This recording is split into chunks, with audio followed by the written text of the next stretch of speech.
Okay, similar to baseline period, reporting period also should include at least one normal operating cycle of the equipment or facility.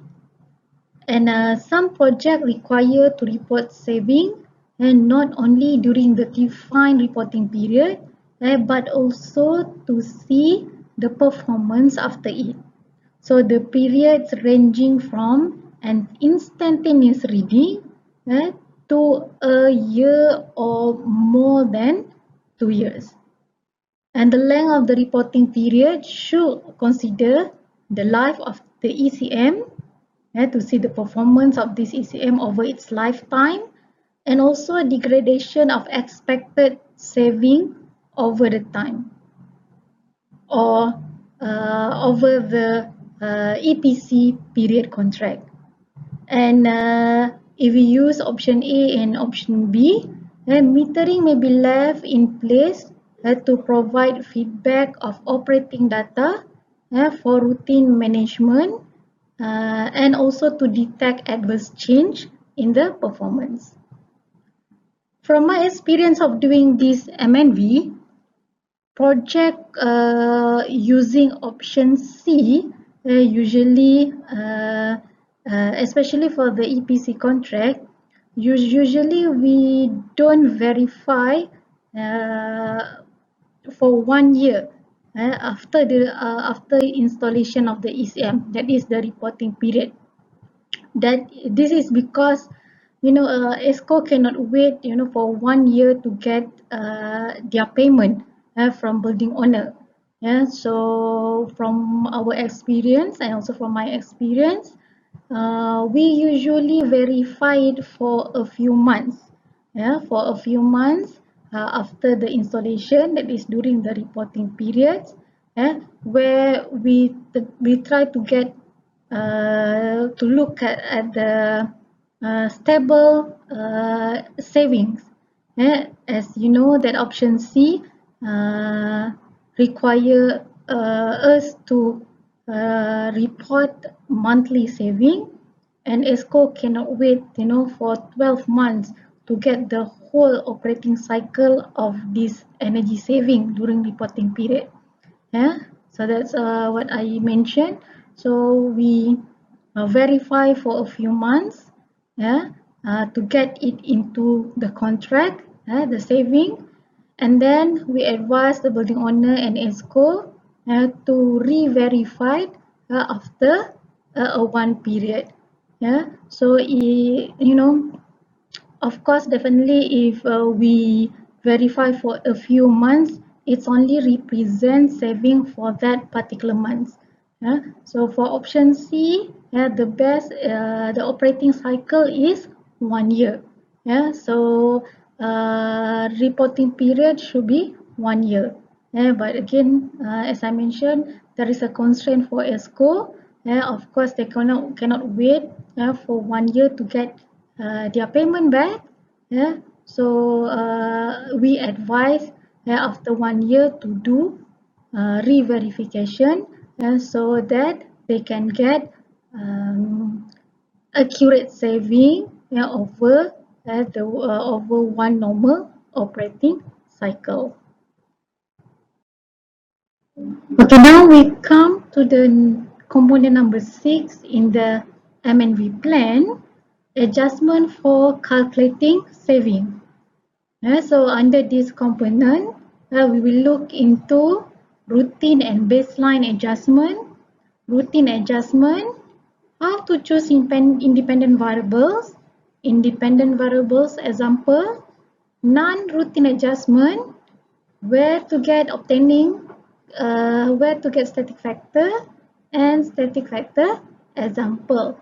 So this is also basically we revisit again the routine and non-routine adjustment, but in more detail. Routine and baseline adjustment. So to properly report saving, adjustment must account for the difference in condition between the baseline and reporting period.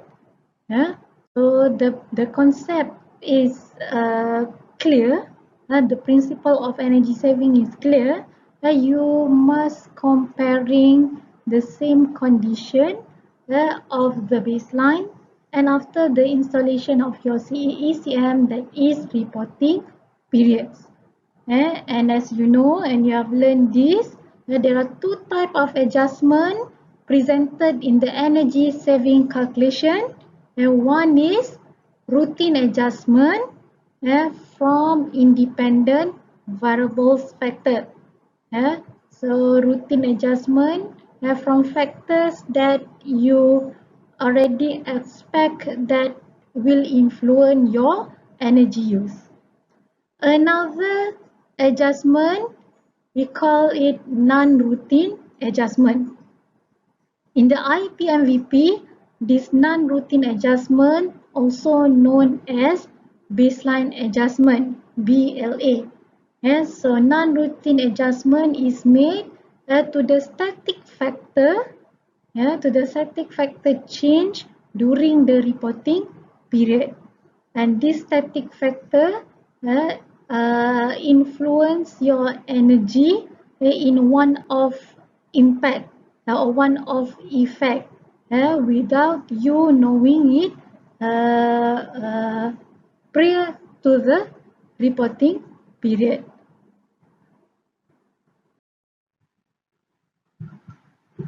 For energy governing factor, also known as independent variables, that we use for routine adjustment, which is this independent variable is expected to change routinely, and there is a trend during the reporting period, and this independent variable exhibits specific relationship with energy use over time. An independent variable that is often used for routine adjustment are seasonal and cyclical.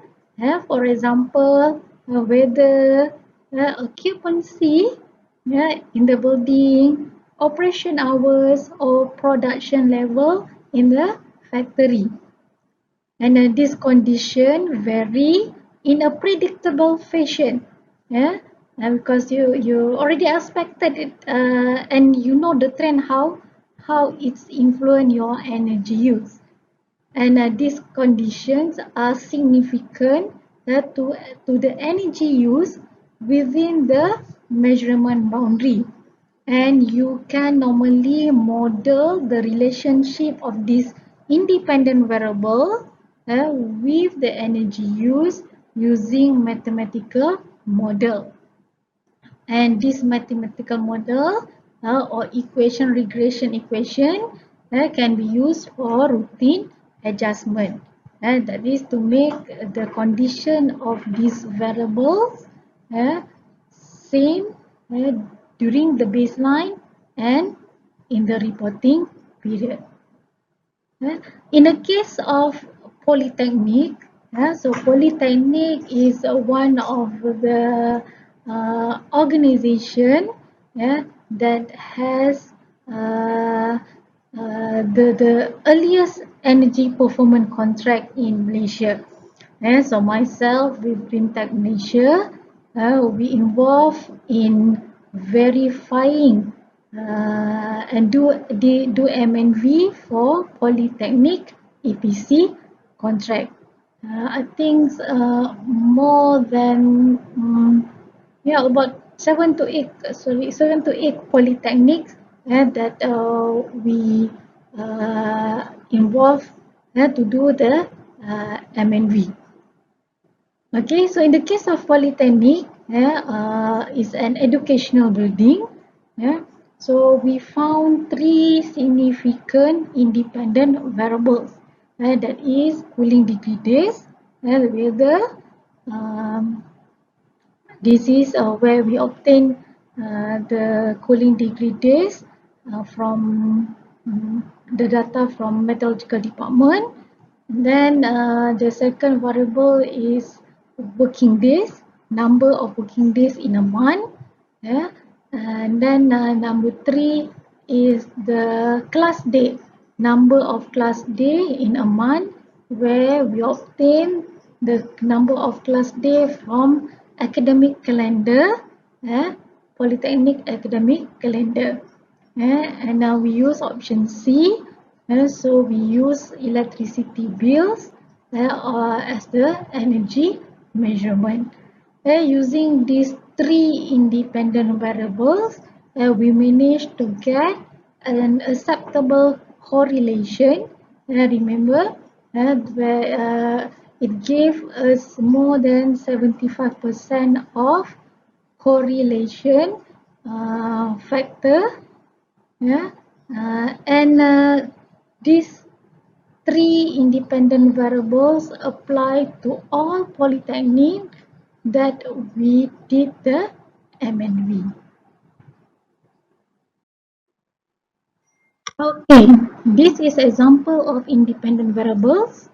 Yeah, so you can see, in the first graph, this is the production, the production level, monthly production level in one of the manufacturing industry. Yeah, so there is a trend of production level. Yeah, and another example I show you here. This is the cooling degree days, CDD, and you should know by now, CDD we derive from weather data. Yeah, so cooling degree days. Yeah, so this CDD, is based on what are the base temperature that you set, for calculating CDD. And similar to the production level, CDD also vary. This is monthly CDD, vary over time. And you know the relationship. For example, for production, if the production level is high, then your energy use also will be high. Similar to cooling degree days, if the monthly cooling degree days is high, and for that particular month, you need more aircon, or you turn on more air conditioning, yeah, to accommodate this difference of temperature between the outside temperature and the base, and then the energy use also increase. So when CDD is low, so you use less air conditioning, then your energy use will be low. Similar to production, if the production level is low, and for that particular month you will use a lower energy use. Yeah, so there is a trend between these independent variables and energy use. There is a relationship where you can represent this relationship using regression model. Choosing independent variables. So in a one building, there could be many independent variables influence the energy use of the building. However, we will not model and choose all these independent variables to model the baseline energy for the building. So you have to choose the most correlate independent variables, the most significant independent variables. Okay, so there are two factors that must be considered when choosing independent variables. So the first one is we look at how significant the effect of each independent variable on the energy use. So we choose only variables that have acceptable correlation with the baseline energy.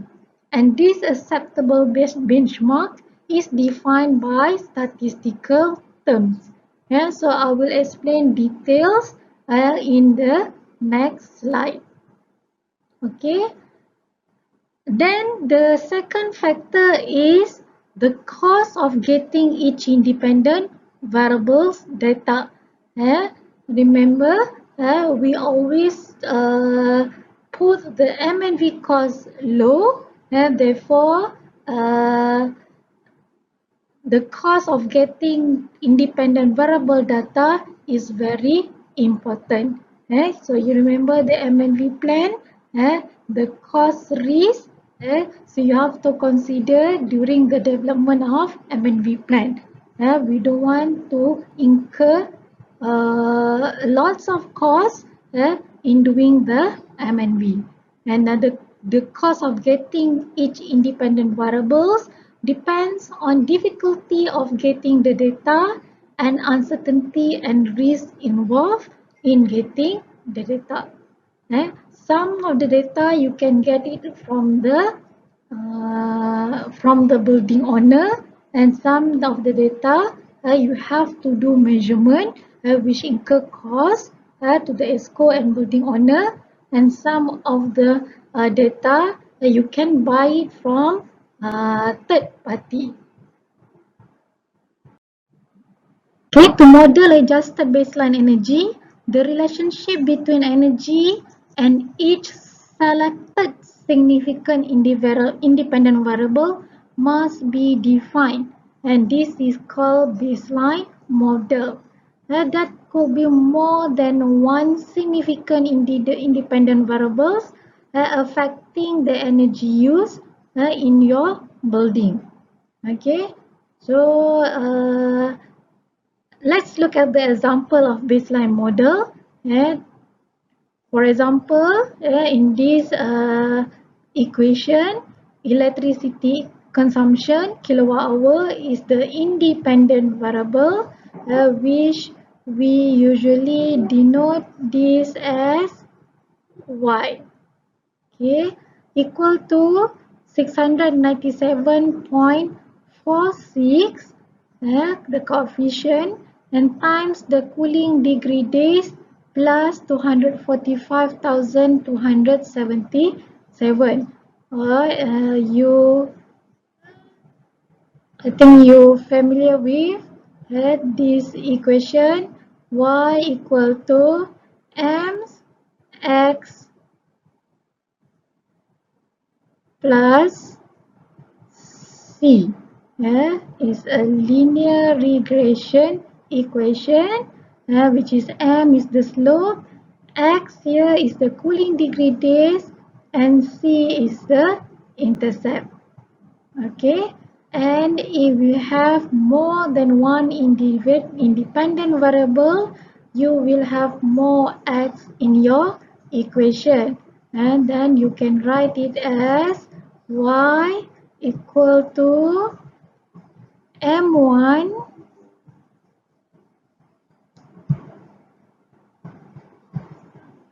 x1 for first independent variables, and plus m2 x2 for the second variables, and plus C, the intercept. You can have 3, 4, 5 independent variables, but better to have less independent variables that meet the requirement of the statistic regression models rather than have many independent variables because you will have difficulty of getting this data to do the M&V, and also it will incur more cost to your M&V. And if you cannot find the correlation between these independent variables with the energy use, and it is advised, or you cannot do, especially option C for your M&V. Another adjustment to your baseline data is non-routine adjustments. So non-routine adjustment is used for energy governing factors that are unexpected to change during the reporting period. So you never know this will happen in the reporting period.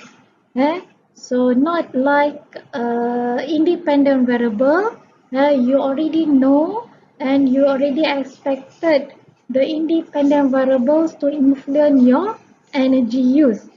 But non-routine adjustment is the energy governing factor that we call static factor, eh, that you are unexpected these to change during the reporting period within the measurement boundary. So these static factors include product mix, number of production shift, change in the facility size, number of occupants period, office and lab equipment load. Yeah?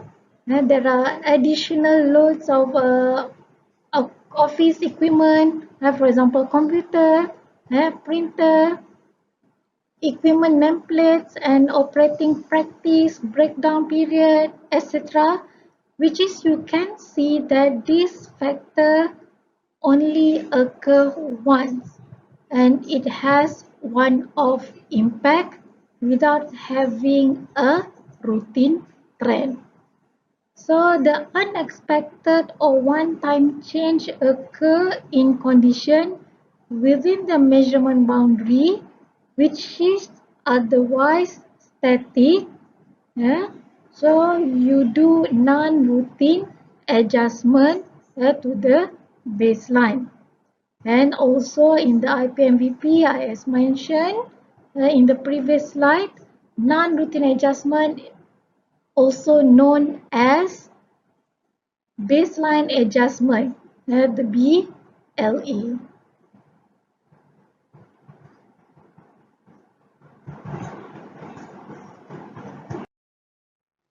Can I give you more example of static factors? For example, here in hospital, okay, so during the reporting periods, when you are just about to verify energy saving, after you do installation, ECM installation in this hospital, more MRI or CT scan machines add in the hospital, or more beds, additional beds are put in the hospital where during the baseline these MRI machines, the significant energy use in the hospital and also beds were not there during the baseline. But during the reporting period, additional equipment are added in the hospital which increase the energy use. And now you can see there is different conditions between the baseline and the baseline and reporting period because of this additional static factor been putting in the hospital. Okay, so to make sure the same condition of the baseline and reporting period, so we consider the same equipment or will also be there during the baseline period. So in this case, non-routine adjustment, you have to do non-routine adjustment to include this additional equipment in the baseline energy. So for static factor, it's just a one-off factor, so you don't need to model the regression or mathematical model. It's just a plus or minus effect to the baseline. Another example here is in university. Yeah, so any additional equipment, yeah, being installed in the university, yeah, after you have installed ECM. For example, here aircon, or you have any additional event been organized in the university after your ECM, where both these event and equipment were not there during the baseline. Yeah, again, similar to the hospital condition, you have to adjust the baseline by adding the energy from this additional equipment or event into the baseline by just add the energy use. So from my experience in doing MNV in Polytechnic, some of the static factor that was considered is after the ESCO do the installation, completed the installation in Polytechnic, in some Polytechnic, and Polytechnic add or repair some aircon. Then this increase the energy in the Polytechnic after ESCO install the ECM. What happen is if you don't consider the additional equipment from this static factor, you will report less saving because now the energy in the reporting increase and baseline is here and you should report a lower energy during reporting, but because of this additional equipment the energy during reporting period increase. So you have a less energy reported. So what you should do, you do non-routine adjustment by also add this additional equipment into the baseline, so your baseline also will increase because of this additional equipment. And then now you compare apple to apple of having the same static factor in your saving determination. Other example of static factor in Polytechnic, other than additional equipment being installed in Polytechnic during the reporting period. For example, in one of these Polytechnic, there were big event happen during the reporting. So what happened when we did during the verification in one particular month, we observed that negative saving was reported, and then we dig into detail what was happening during this particular month. Then we found that there were big events organized by this Polytechnic during this reporting month, where all the Polytechnic gathered in this Polytechnic for an event. Okay, so we do non-routine adjustment to the baseline to account for this additional event. I'll give you another example that the impact is negative. For example, in one of these Polytechnic, during the reporting period, one of the hostel was burned out. Was burned out, and students were moved move out from this hostel to another hostel. Okay, so what happened here? The energy during the reporting period decrease, eh, lower than the usual. So in this case, we did a routine adjustment to the baseline by subtracting eh, uh, the impact, the effect of the hostel that was burned out in this baseline. So it is very important to monitor the static factors in the building. Uh, Before you start your MNV, you can ask building owner what will be the expected change to the building uh, that require you, the verifier, to do the non-routine adjustment. And a static factor always miss out in the MNV reporting because of lack of observation and monitoring, and due to that you uh, cannot get the available data to do the non-routine adjustment to the baseline. Obtaining static factor. Static factor is usually identified during an energy audit work.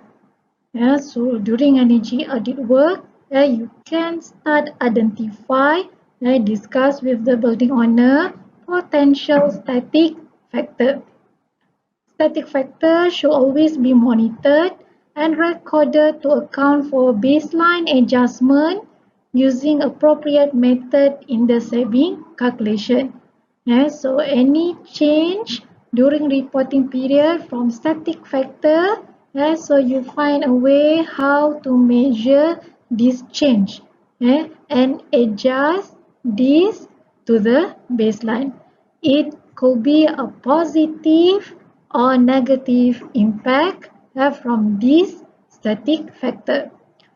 The cost of tracking change in the static factor depends on the facility size, the likelihood of static factor change, the difficulty of detecting change, and the surveillance procedures already in place.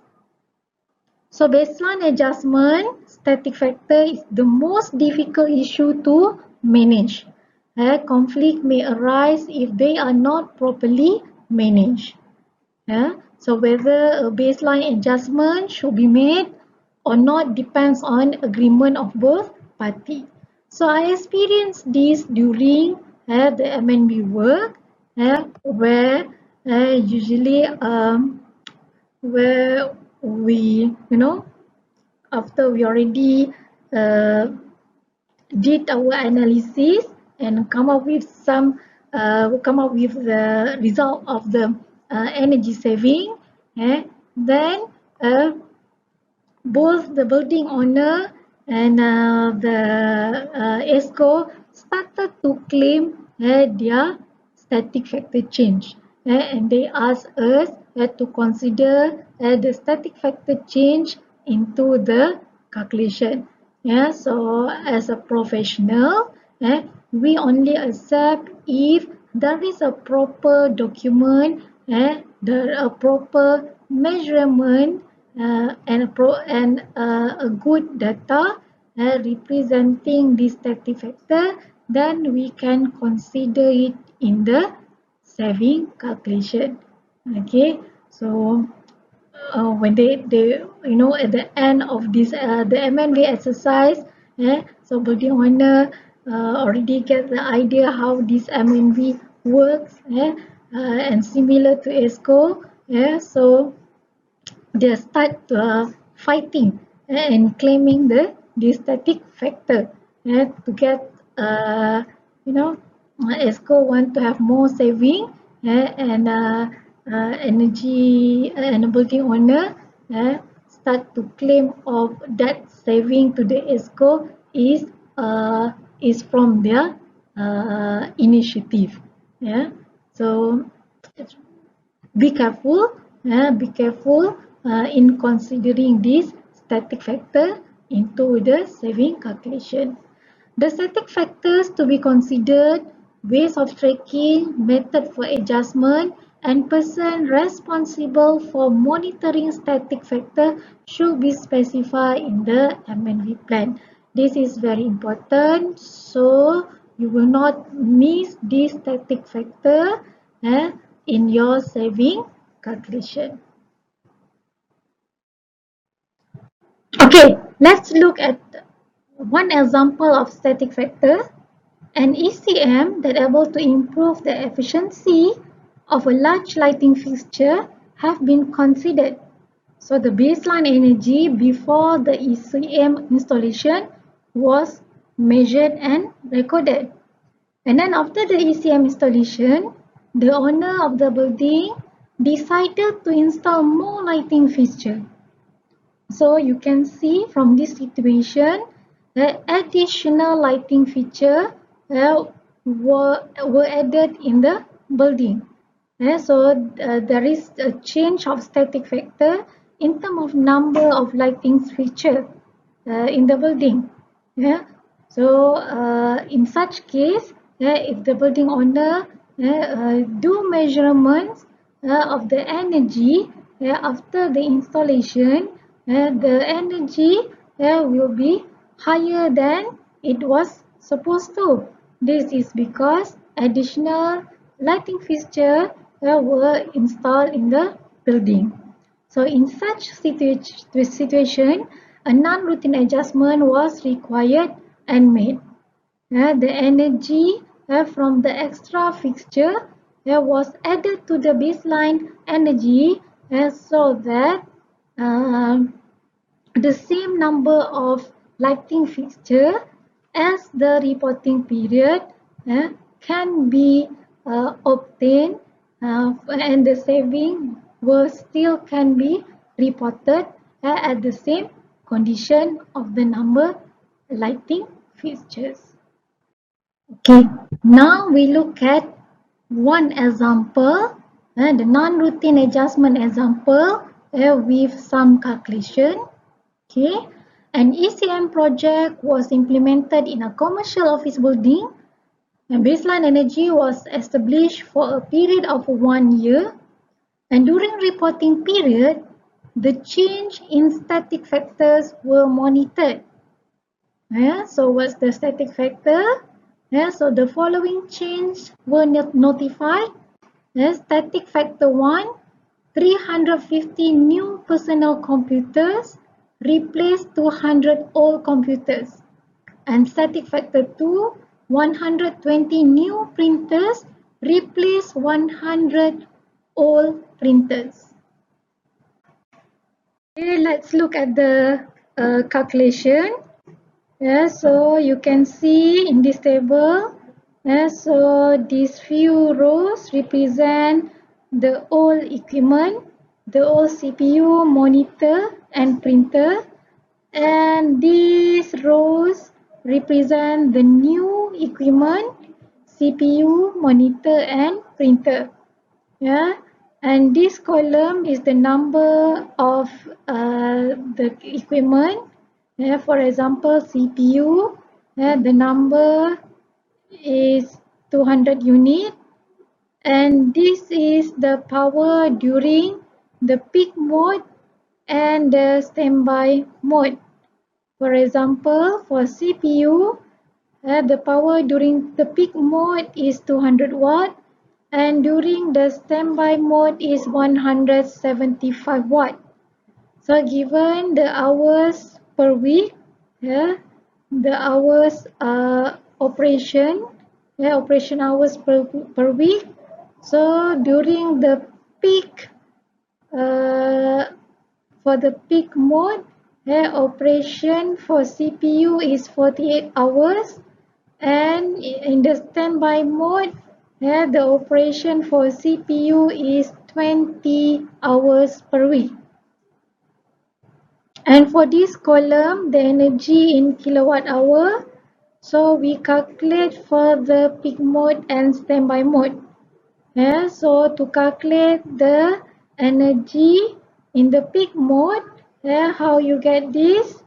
Yeah, so 1920 kilowatt hour is number of CPU 200 unit times 200 watts and times the hours during the peak mode, which is 48 hours per week. So you will get 1920 kilowatt hour. Don't forget to divide by 1000 to convert watt hour to kilowatt hour. Similar for energy during the standby mode, 700 kilowatt hour. This is you get this by multiplying the number of unit 200 with the standby power 200 and multiply by standby hours 20 hours. So you will get 700. Total energy here, total energy is the sum of the energy in the peak mode and standby mode. So 1920 plus 700, so you will get 2620 kilowatt hour. So you can see there is a column diversity factor here. This shows how your equipment contribute to the peak load. So given CPU 0.8, monitor 1 and printer 0.5. So we need this diversity factor to calculate demand. Sometimes we just use one as the diversity factor. Okay, how you get this 32 kilowatt for the demand? So 200 number of units for the CPU multiply with the peak demand. So we just consider the peak in watt. So 200 times 200 and then multiply with diversity factor 0.8. Divide by 1000, then you will get 32 kilowatt. Okay, so you calculate the same for monitor and printer. Okay, so total energy for the all equipment for both during the peak mode and standby mode is 7236 kilowatt hour, and total demand is 84 kilowatt.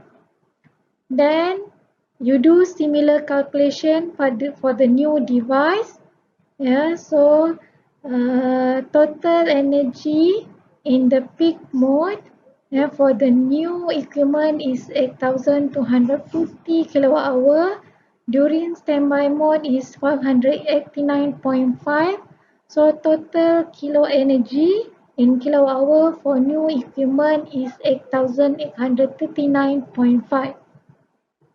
So you can see because of additional number of equipment as a static factor, which is happened during the reporting period after the installation of ECM.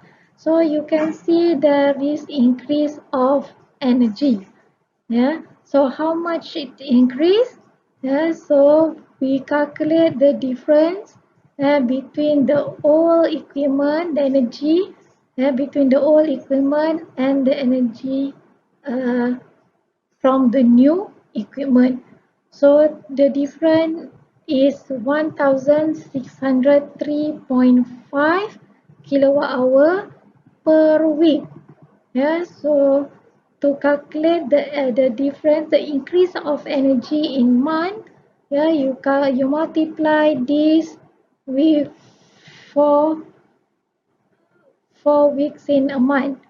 So the energy increase in a month is 6414 kilowatt hour, and the demand increase in demand is 68.75 kilowatt.